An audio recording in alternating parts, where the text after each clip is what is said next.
17 साल की यंग बच्ची सना यूसुफ को रिजेक्शन पर गोली मार दी गई।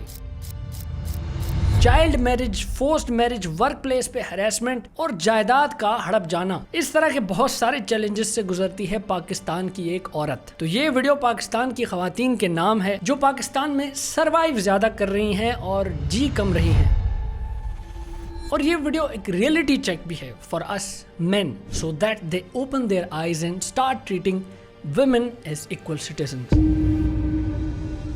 अगर इस सारे मसले को लेकर हिस्टोरिकल और कल्चरल बैकग्राउंड को देखें तो बहुत सारे हिस्टोरियंस और सोशियोलॉजिस्ट का ये कहना है कि इंडिया और पाकिस्तान के लोगों में एक पार्टीशन ट्रॉमा है, क्योंकि दौरान पार्टीशन या पार्टीशन के बाद जो औरतों पे जुल्म हुआ, जो उनको एबडक्ट किया गया, जो उनके साथ जिनसी ज्यादतियां हुई, जो उनको मारा गया, वो सब एक ट्रॉमा बन चुका है और उसने दिमाग में घर कर लिया है। अनफॉर्चुनेटली हिस्ट्री में इस तरह रहा है कि अगर उनको दुश्मन का हौसला तोड़ना होता था तो उनकी औरतों पे अटैक करते थे। औरतों पे अटैक यानी इज्जत पे अटैक। और बहुत सारी वजूहात के साथ साथ एक ये भी बहुत बड़ी वजह है कि अब औरत के कंधों पर पूरे घर की इज्जत रख दी गई है। मतलब पर्सनल डिग्निटी कुछ नहीं है, एक पूरे खानदान की इज्जत सिर्फ औरतों की जिम्मेदारी बन गई है। उससे हुआ क्या कि औरत की मोबिलिटी अफेक्ट हो गई।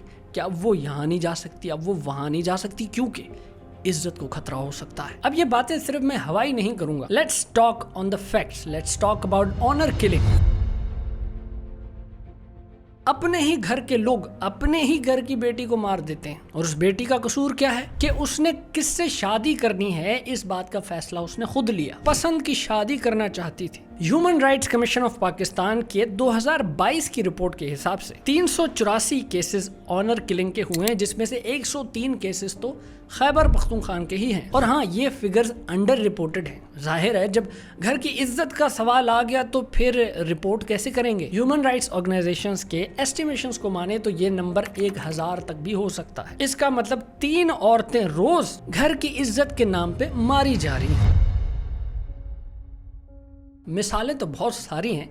2014 की फरजाना परवीन के केस की मिसाल ले लेते हैं। फरजाना परवीन, जिसकी उम्र थी 25 साल, उसके खानदान वालों ने उसकी शादी अपने ही कजन से तय कर दी। ये रिश्ता उसको कबूल नहीं था। वो मोहम्मद इकबाल नामी लड़के से शादी करना चाहती थी और उसने की भी। इन दोनों ने भाग के शादी कर भी ली। हुआ क्या, फैमिली ने लड़के पर ही केस कर दिया कि इसने हमारी बेटी को अगवा कर लिया है। 27 मई 2014 जब फरजाना परवीन टेस्टिफाई करने लाहौर हाईकोर्ट आ रही थी कि नहीं, ये रिश्ता मेरी मर्जी से हुआ है, वहीं पर कोर्ट हाउस में फरजाना के घर के 20 बाशिंदों ने फरजाना पे अटैक किया। ईंटों से और पत्थरों से उसको मार के उसकी जान ले ली। और फरजाना तब प्रेग्नेंट भी थी। बाप और भाई की जब स्टेटमेंट्स ली गई, उनको तो किसी बात का अफसोस नहीं था, 1% भी रिमोर्स नहीं था, बल्कि वो तो यही कह रहे थे कि इसने खानदान की नाक कटवा दी थी, इसका मरना तो बनता था। और दोस्त, ये कोई अनोखी मिसाल नहीं है, ऐसी मिसालें बहुत पड़ी हैं। कंदील बलोच, समिया शाहिद, मुख्तारा माई, साइमा बीबी, रीमा बीबी, और फिर कुछ लोग हैं जो ऐसी स्टेटमेंट्स देते हैं अपने प्रिविलेज को एंजॉय करते हुए, अपने बिल्डिंग के बबल में बैठे हुए कि जी नहीं, पाकिस्तान में सब ठीक तो है, औरतों को सब कुछ तो मिल ही रहा है। अरे भाई, लेडीज फर्स्ट बोल के उनको जगह दे देना ये काफी नहीं होता, हुकूक भी देने पड़ते हैं। ये तो हो गई ऑनर किलिंग की बात। डोमेस्टिक वायलेंस की बात कर लेते हैं। SSDO की 2024 के साल की ये रिपोर्ट है जो कहती है कि एक साल के अंदर 2238 डोमेस्टिक वायलेंस के केसेस हुए हैं। WHO ये कहता है कि 65% औरतें जो रूरल हेल्थ सेंटर्स में आ रही हैं, उनके साथ कोई ना कोई डोमेस्टिक वायलेंस हुआ है। किसी को बाप ने मारा है, किसी को भाई ने मारा है, किसी को मियाँ ने मारा है। अब मेरा सवाल ये है कि ऐसे मसलों पे फिर जब शर्मीन उबैद एसिड अटैक्स पे डॉक्यूमेंट्री बनाती है तो बहुत सारे लोग ट्रिगर हो जाते कि हमारे मुल्क की भी एक नेगेटिव इमेज दिखा रही है। अरे भाई, डॉक्यूमेंट्रीज तो प्रॉब्लम्स पे ही बनती है ना। आप क्या चाह रहे हो, अलादीन पार्क के झूलों पर ही डॉक्यूमेंट्री बने? फिर तो आप डिस्कवर पाकिस्तान देखते रहो, सब कुछ अच्छा है, सब सही चल रहा है। तो ये डॉक्यूमेंट्रीज आपके सोसाइटी का मिरर है, कबूल क्यों नहीं कर लेते? पॉजिटिव इमेज दिखाओ। हर दफा डॉक्यूमेंट्रीज में पॉजिटिव इमेज नहीं दिखाई जाती, प्रॉब्लम्स पे भी बातें की जाती हैं। जिनसी ज्यादती और हैरेसमेंट की अगर बात करें तो SSDO की 2023 की रिपोर्ट कहती है कि 2010 केसेस हुए हैं की। 2023 में 1500 औरतों ने वर्क प्लेस हैरेसमेंट फेस की है। 2473 ऑनलाइन हैरेसमेंट की कंप्लेंट्स आई हैं और 82% औरतों ने जो बस में कम्यूट करती थी, उन्होंने कहा है कि हमारे साथ किसी न किसी किस्म की हरासमेंट हुई है। उसके अलावा child marriage is still very common in rural areas. बल्कि इसमें जो लेटेस्ट प्रोग्रेस हुई है, फेडरल गवर्नमेंट ने जो नया लॉ इनेक्ट किया है, चाइल्ड मैरिज रिस्ट्रेन एक्ट, उस पर मैं उनको कंग्रेचुलेट भी कहूंगा और थैंक यू भी कहूंगा। अकॉर्डिंग टू दिस लॉ 18 साल से कम उम्र के बच्चों की शादियां नहीं हो सकती। अब ये बिल पास होने के बाद एक पूरा फैक्शन है, एक पूरा ग्रुप है जो नाराज हो गया है। वो कह रहा है ऐसे कैसे बच्चों से शादी नहीं कर सकते। फोर्स मैरिजेस देख लें, कोई कॉन्सेंट नहीं होता, पहले ही डिसाइड किया होता है तुम्हारा रिश्ता फलाने के बेटे के साथ तय हो चुका है। अब आप इसको किस तरह लॉजिकली, लीगली, रिलीजियसली, किसी भी ली से इसको कैसे एक्सप्लेन करेंगे कि जहाँ पे दो लोगों की आप शादी करा रहे हो, रिश्ता करा रहे हो, उसमें से एक राजी ही नहीं है। अब जरा एजुकेशन की इनक्वालिटी को भी देख लेते हैं। पाकिस्तान में औरतों का लिटरेसी रेट है 48%, मर्दों का है 70%। इसका मतलब 52% औरतें पाकिस्तान में अनपढ़ हैं। फाटा के एरियाज में ये लिटरेसी रेट तो और भी कम हो जाता है, 20% से भी कम हो जाता है। डॉक्टर जेम्स इमैनुअल का ये कोट है जो आपने बहुत सुना होगा, बहुत मशहूर है कि if you educate a man you educate an individual, if you educate a woman you educate a generation. क्योंकि जो पढ़ी लिखी औरत होती है वो अपने बच्चों को भी पढ़ाती है, पूरा खानदान संवर जाता है, पूरी कम्युनिटी बेनिफिट करती है उससे। लेबर फोर्स में पार्टिसिपेशन देखें तो औरतों की पार्टिसिपेशन है 20%, मर्दों की है 80%। अब मसला ये है कि लेबर फोर्स की बात करें तो बहुत सारे लोगों को एतराज होता है। उनको लगता है कि क्या मतलब, हम अपनी औरतों से तगारियां उठवाएंगे, सीमेंट उठवाएंगे, बोरियां उठवाएंगे। अरे भाई, लेबर में सिर्फ ये नहीं होता,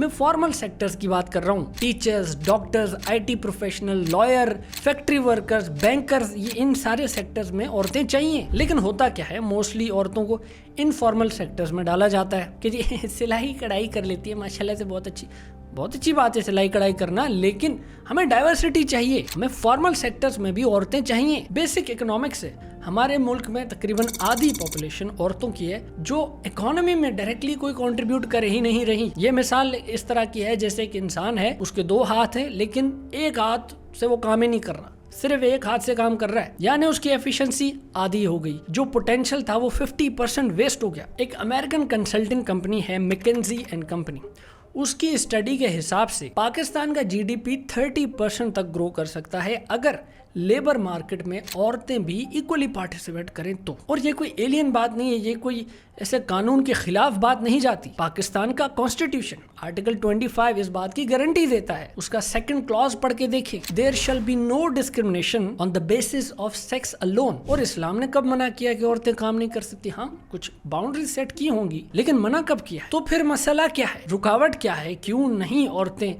इकोनॉमी में कंट्रीब्यूट करती?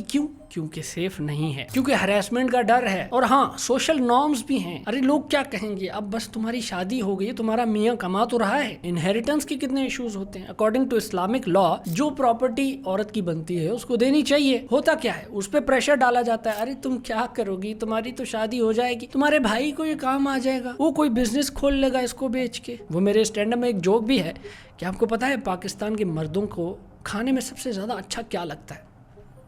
बहन की जमीन। अब जब हर जगह ऑड्स औरतों के अगेंस्ट ही जा रहे होंगे, ऐसे में अगर कोई भी ऑर्गेनाइजेशन अगर अच्छा काम कर रही हो तो उसको मेंशन करना तो बहुत जरूरी हो जाएगा ना। इसीलिए here I would take a minute and appreciate legal aid society which is a non profit organisation. और थैंक यू मैं इसलिए कर रहा हूँ for setting up helpline service SLACC, Sindh legal advisory call centre, जिसका मकसद एक ही है कि पब्लिक को फ्री लीगल एडवाइस देना। किन इश्यूज पे? इश्यूज भी जो बहुत ज़्यादा इंपॉर्टेंट हैं, जैसे child marriage, force marriage, divorce, inheritance, property disputes और डोमेस्टिक वायलेंस, और बेसिकली वुमेन राइट्स से रिलेटेड जितने भी इश्यूज हैं। तो फोकस इनका ये है कि जस्टिस हर एक के एक्सेस में होना चाहिए। अब अगर कोई भी औरत SLACC को कॉल करती है फॉर एग्जांपल इनहेरिटेंस के मसले को लेके, तो ये कॉल लॉयर्स उठाते हैं और फिर वो लॉयर्स तरीके से गाइड करते हैं स्टेप बाय स्टेप, क्योंकि बहुत सारी औरतों को तो हुकूक पता भी नहीं होते। वो उनको इस केस में इनहेरिटेंस के राइट्स जो है वो एक्सप्लेन करते हैं और ये भी गाइड करते हैं कि आगे किस तरह चलना है, फाइलिंग अप्रोच क्या होगी, कौन से डॉक्यूमेंट्स रिक्वायर्ड होंगे। तो ये एक हेल्पलाइन सेटअप करना बहुत बड़ी एक सर्विस है। ऑफ कोर्स इसमें सिंध गवर्नमेंट का बहुत बड़ा रोल है, क्योंकि सिंध गवर्नमेंट के फंड्स की वजह से ही ये सर्विस लोगों के लिए फ्री ऑफ कॉस्ट है और उन्हीं बजट्स की वजह से ही ये सस्टेन कर रही है। मैं इनकी वेबसाइट और इनका हेल्पलाइन नंबर स्क्रीन पर मेंशन कर रहा हूँ, डिस्क्रिप्शन में भी डाल दूंगा। और हाँ, आप इनके चैट बॉट से भी बात कर सकते हैं, NAZ असिस्ट, वो भी आपको जवाब देगा, और वो आपको सिंधी में जवाब दे सकता है, पश्तो में जवाब दे सकता है, उर्दू में, अंग्रेजी में, इन सब जबानों में आपसे कम्युनिकेट कर सकता है। तो no doubt it is a very big service from Sindh government to the people of Sindh. अब क्योंकि इन दिनों में कॉल्स बहुत ज्यादा आ रही हैं, तो हो सकता है आपकी कॉल इंस्टेंटली किसी लॉयर से कनेक्ट ना हो, लेकिन आप तसल्ली रखें, लॉयर खुद आपको कॉल करेंगे एज सून एज पॉसिबल। अब औरतों के साथ जिस तरह की ये ट्रीटमेंट हो रही है, ये एक मल्टी लेयर्ड ऑपरेशन है, सिर्फ एक कोई चीज नहीं है। लेकिन हाँ, एक जिम्मेदारी मीडिया पर डालना गलत नहीं होगा, क्योंकि शुरू से लेके हमारे ड्रामों में औरत को वीक दिखाया गया है, उसको सबमिसिव दिखाया गया है, और बहुत सारे तो ऐसे ड्रामे हैं जिसमें जो हीरो है वो निहायत ही टॉक्सिक है, लेकिन वो हीरो है, उसी को ही प्यार मिल जाता है एंड में। वो टॉक्सिक है फिर भी हीरो है, तो उसको ग्लोरीफाई किया जा रहा है। अगर तुम मेरी नहीं होगी तो किसी की नहीं होगी, अगर तुम किसी की हुई तो तुम्हें गोली मारने से पहले मैं सोचूंगा भी नहीं। तुमने तो बेवफाई के बारे में सोचा नहीं ना मेरे साथ, अपने साथ साथ तुम्हारी जान भी मैं केयर नहीं करूंगा। इस तरह के डायलॉग्स जब 6 फुट का हैंडसम आदमी बोलता है, तो घर पे जो बच्चियां देख रही होती हैं उनको यही समझ आता है कि अच्छा जी, मर्द तो असल यही होता है जो कंट्रोल करता है, ये जो रिजेक्शन पे गोली मार दे, यही तो है असल मर्द। तो इस तरह से औरतें भी ब्रेन वॉश हो रही हैं और उनमें स्टॉकहोम सिंड्रोम पैदा किया जा रहा है। और ये एक साइकोलॉजिकल फिनोमेना है जहाँ पे जो ऑप्रेस्ड है, जिस पे जुल्म हो रहा है, उसको ये लगता है कि जो जुल्म कर रहा है वो उससे प्यार करता है। ऐसे किरदार दिखाने से मसला नहीं है, कहानी होती है, कहानी में तो बुरे किरदार भी होते हैं। मसला इससे है कि उस किरदार को हीरो दिखाना, उसको ग्लोरीफाई कर देना। अगर किसी टॉक्सिसिटी को ग्लोरीफाई किया जा रहा है और वो सुपर हिट भी हो रही है, तो समझो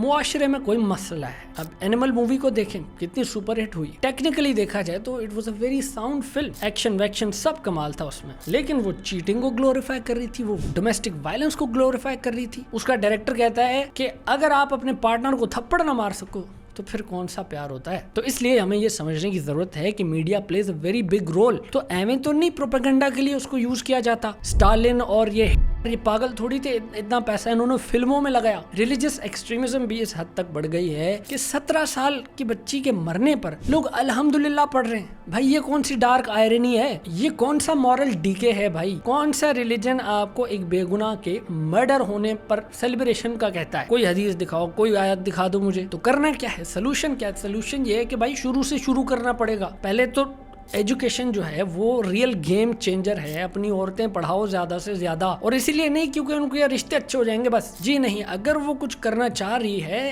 इकोनॉमी में कंट्रीब्यूट, तो उसको करने दो। उसके सपने, उसके ख्वाब मत मारो। ये मेरा ओपिनियन है। मुझे ऐसा लगता है कि स्पेशल कोर्ट्स होने चाहिए जहाँ पे सिर्फ औरतों के मसले आते हों, sexual harassment, domestic violence, honour killing, inheritance के इश्यूज, प्रॉपर्टी के डिस्प्यूट्स। इस तरह उनको इंसाफ भी जल्दी मिल सकता है। पुलिस को भी बेहतर ट्रेन करने की जरूरत है। और मुझे बहुत अच्छा लगा जब मैंने इस्लामाबाद आईजी का बयान सुना, जब उन्होंने कहा कि अगर आपकी बच्चियां सोशल मीडिया को एज अ प्रोफेशन लेके चलना चाहती हैं तो इनकरेज करना है। अच्छा ये लगा कि उनके पूरे बयान में कहीं विक्टिम ब्लेमिंग नहीं थी कि ऐसा करोगे तो ऐसा तो होगा ही। ये मैसेज बड़ा क्लियर जाए कि अगर हमारी कोई बहन बेटी, हमारे कोई यंगस्टर सोशल मीडिया इन्फ्लुएंसर बनके ये इसको एज प्रोफेशन ले रहे हैं, तो इनकरेज करना है। और लीगल एड की अवेयरनेस भी फैलाने की बहुत ज्यादा जरूरत है, जो कि हम इस वीडियो के जरिए कर भी रहे हैं। कानून तो हैं, औरतों के हुकूक भी हैं, और बहुत सारी औरतों को पता भी नहीं है। मीडिया को भी रिस्पॉन्सिबल होना पड़ेगा।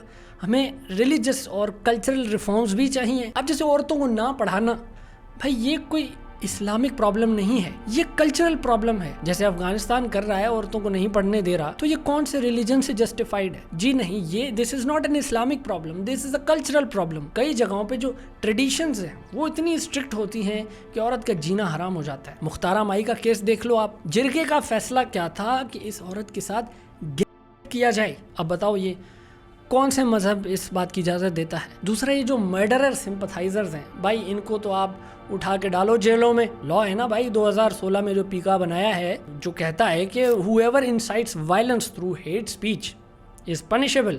तो भाई इनको उठाओ। ये जो किसी बच्ची के मरने पर अल्हम्दुलिल्लाह कह रहे हैं, एक लीगल फ्रेमवर्क है, उसके थ्रू इनको जरा सॉफ्टवेयर अपडेट किया जाए ताकि मिसालें कायम हो। चले जी, मैं अब आपसे मिलता हूँ किसी और वीडियो में, किसी और बात पे करेंगे तबसरा। तब तक के लिए भाई को दें इजाज़त, मैं चला, गुड बाय।